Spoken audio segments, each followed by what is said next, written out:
এই জ্যোতি যার হৃদয়ে একবার টাচ করে তার জন্য জান্নাতকে খুলে দেয় কে?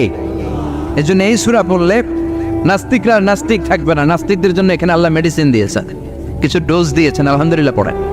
এই সূরা থেকে আমরা কিছু সময় কথা শুনবো। শুনতে রাজি আছেন তো? সূরার নাম চিল্লায় বলেন কি নাম? মুল্ক। মুল্ক মানে কি?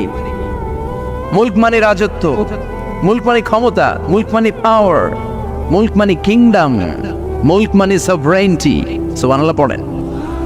রব্বুল আলামিন বলেন তাবারাকাল্লাযী বিয়াদিহিল মুলকু ওয়া হুয়া আলা কুল্লি শাইইন কাদির। সুবহান সেই সত্তা যার হাতে ক্ষমতা আর তিনি সব বিষয়ে ক্ষমতাশীল। সুবহানাল্লাহ।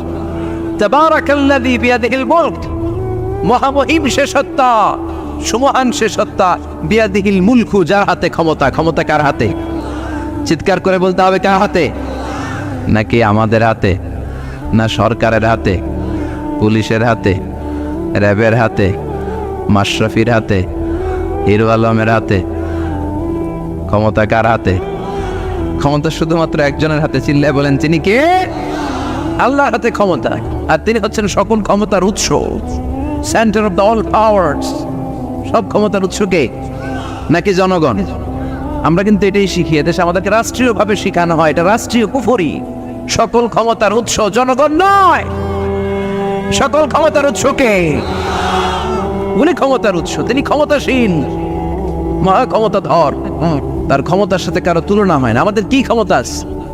কথা বলেন। বল্লা পোকার কামড় খেয়েছেন? হ্যাঁ, মৌমাছি কামড়াইছে, মৌমাছি কামড়াইলে চিল্লাচিল্লি শুরু করে। তো কি ক্ষমতা আছে আপনার? বল্লা কামড় মেয়েরা দেয়, ওটা ধরে যে মার মইটাও পারি না।